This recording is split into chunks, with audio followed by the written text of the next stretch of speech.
get to Harvard, go to Haiti. I recently saw an article with this headline in the New York Times in my social media feed. Along with the article, there were lots of comments from people offering opinions about the disgusting practice of young people going on mission trips to pad their resumes or college applications, or worse yet, to find themselves.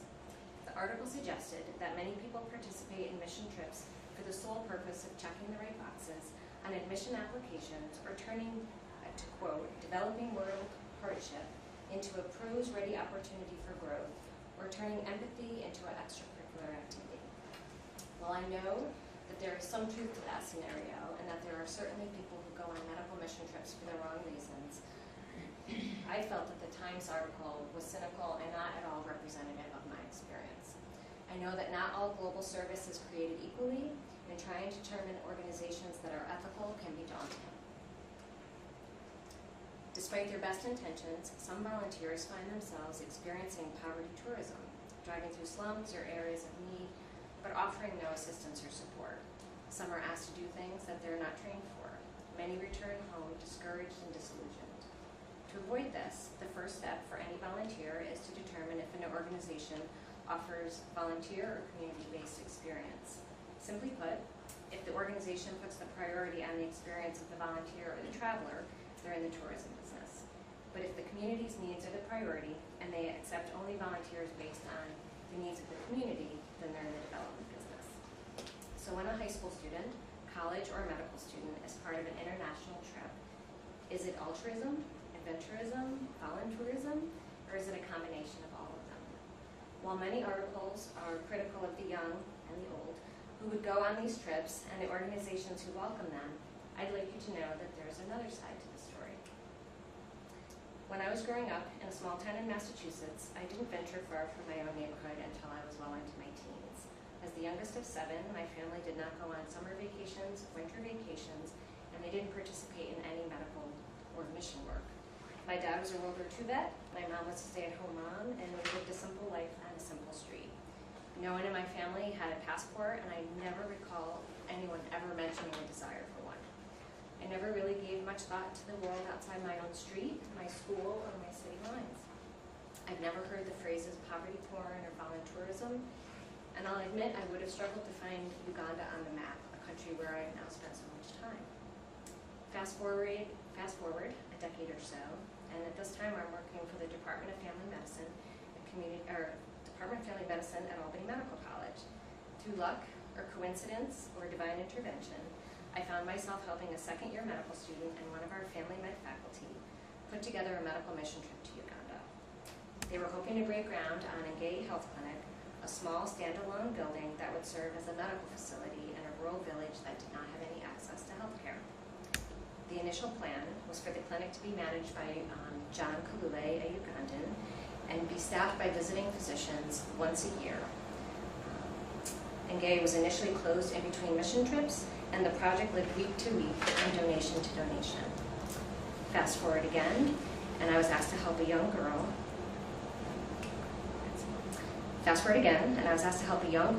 Who was treated during that very first mission trip.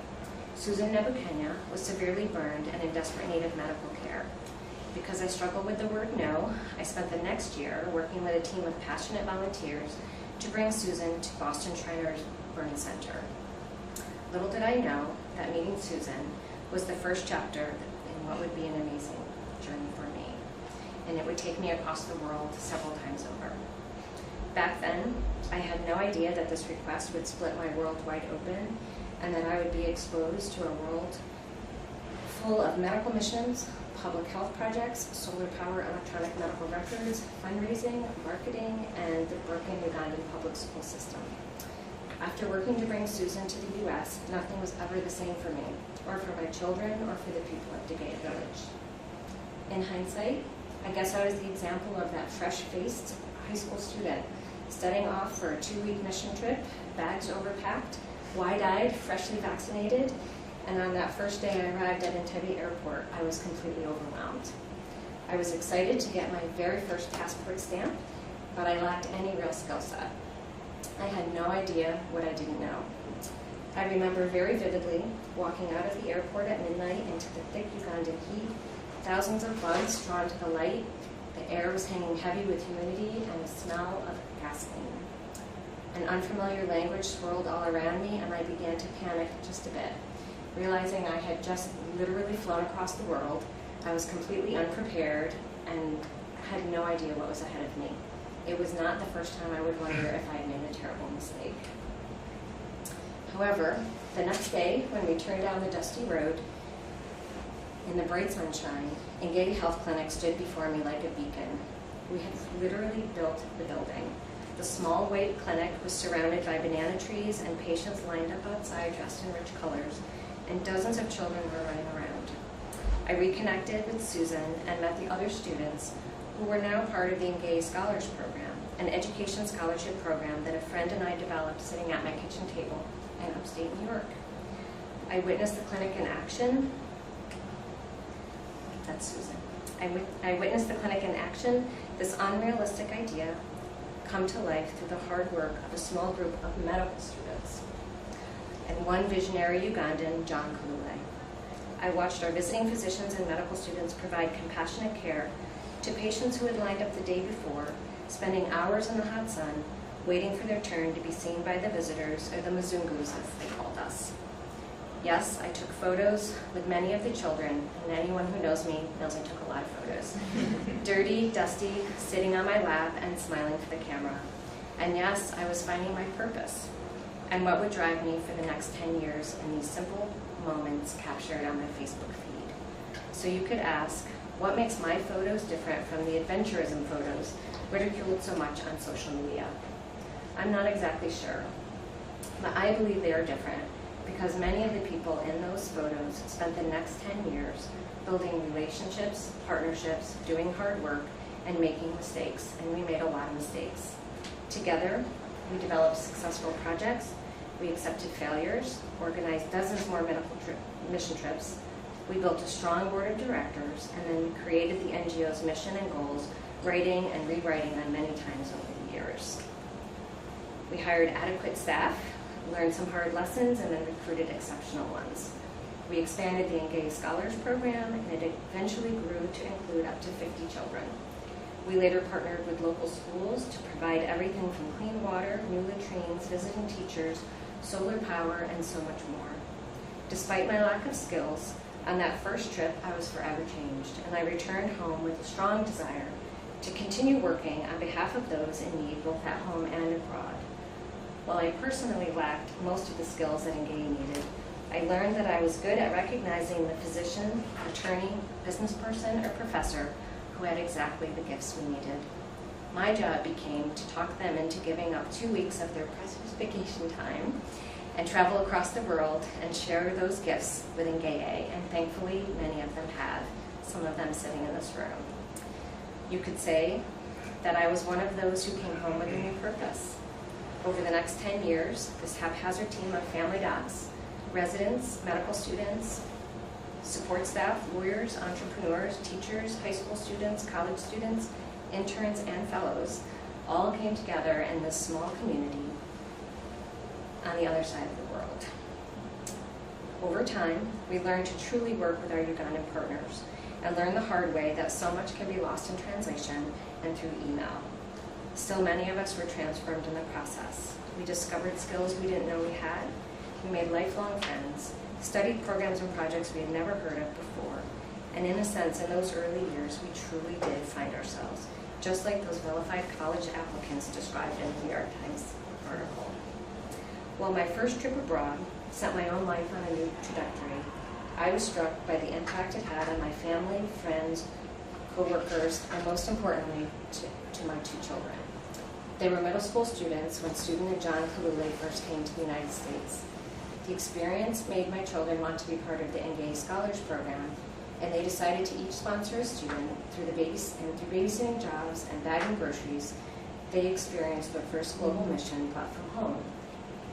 My daughter Sarah worked 2 jobs during high school to fund her first trip to Uganda at the age of 16. While many teens will go on these trips for resume padding, she was truly inspired by her experience. She met Wilbur, the young boy she helped sponsor, reconnected with her friend Susan, and she fell in love with this community and they with her. She adapted to taking showers from a cup, using pit latrines, horrifyingly large insects, and illness far away from home. When she came home, she was committed to making a difference and went on to co-found her own nonprofit, Engage Teen Connection. In a humbling reality check, the teens with ATC often raised far more than anything that the adult mentors raised. Over the next few years, Sarah returned to Uganda 3 more times, working with other teams to raise funds for school books, clean water, solar power, and many other important initiatives. She also did other service work, helping to build a school in Guatemala, and worked with countless organizations back home in the U.S. to support children living in poverty. She later pursued a degree in international development and continues to focus on issues of social justice. International travel opened the world to her and became her passion. It allowed her to use her gifts and surrounded her with a network of humanitarians, do-gooders, and world changers. Any parent of an impressionable 16-year-old can tell you that that is a really good peer group to surround your teenager with.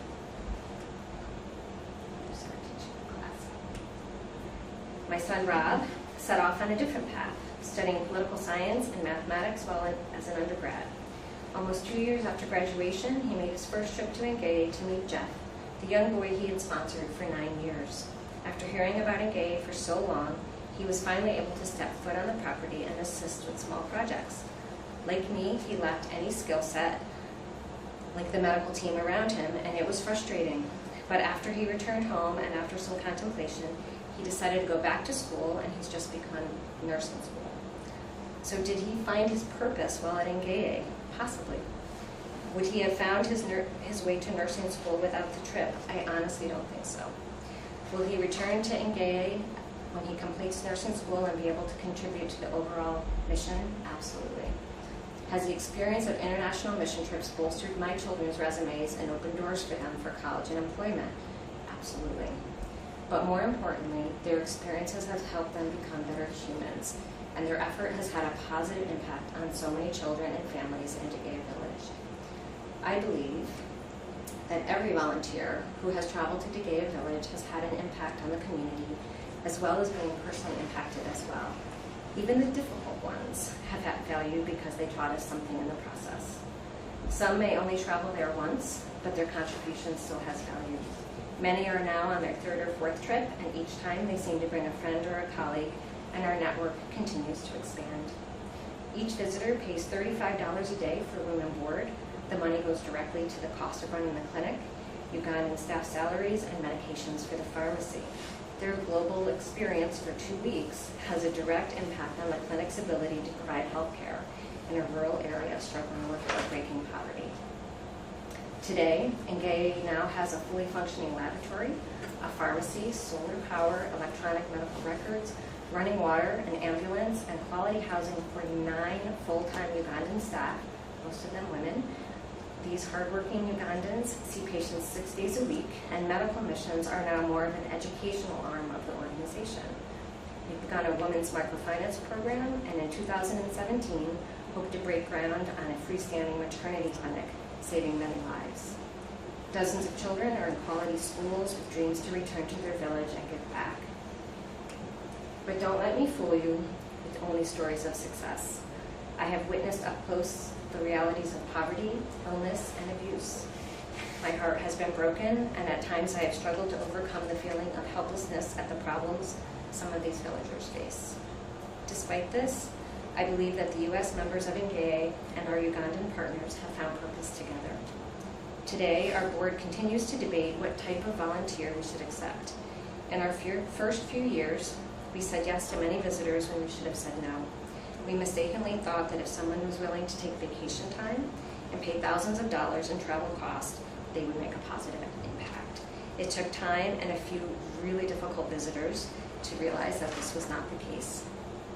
Engage still gets requests from people who want to come and check it out, no thank you, or say that they're thinking of going to medicine or nursing and they'd like to come and work at the clinic.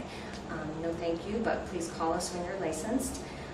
Or they would like to meet the child that they sponsored for an education, and this we are beginning to crack the door on. We now understand that if you always put the community's needs first and only invite volunteers who can help meet those needs, you will make good decisions.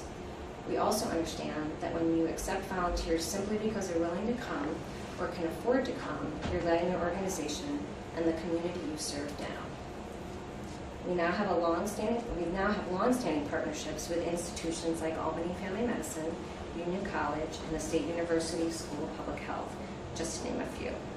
They work with Engaya year-round to develop fellowships and internships that serve Engaya's community first and provide academic opportunity to their students and residents second.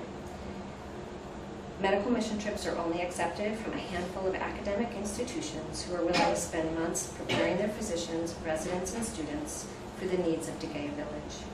Each medical team submits a proposal for topics they'd like to teach and how they feel they can contribute to the needs of the community. When on site, visiting physicians and residents, attend Thursday lectures taught by Ugandan staff. They're also expected to develop a one-day training session for our enthusiastic team of village health workers. We've discovered that cross-cultural education has been transforming for the clinicians on both sides of the ocean. In an ideal world, all medical students, college students, and yes, even high school students would be matched with an organization that has it all figured out. They would all have safe, rewarding, and life-changing experiences, and everyone would return home feeling better and kinder than before. But I know after 10 years of working with just one tiny NGO and a sea of thousands, that is not the norm. There are poorly run nonprofits, and not all volunteers have the temperament or the skills to share with the communities they visit. Over the past 10 years, over 200 or more visitors have traveled to Engaya and given their times and talent, and most have left a little bit of their hearts behind. Engaya is just one example of how the innocent desire of a few inexperienced and naive people to change the world might actually change a small corner of it. With teamwork and willingness to recognize our own mistakes, this one organization continues to grow, and that's why I believe our photos on social media tell a different story, a story of friendship, hard work, partnership, and shared mission. I struggle to put into words how this unexpected turn in my own path has changed me. I have not experienced the drive-by charity work that frustrates so many. I have witnessed medical students, residents, faculty, and seasoned physicians be transformed in ways that they could not have imagined. I've also watched them put that transformation to work when they return home to their school, to their home, their practice, or their family. I'm sincerely proud of the young people who have used their passports to travel to difficult places and then returned home to do hard work with those that need in their own communities. I've experienced incredible highs as well as soul-crushing lows through my own global experience. So yes, in the end, many of us did find ourselves through this experience, but I truly believe it goes deeper than that. I believe we found our better selves.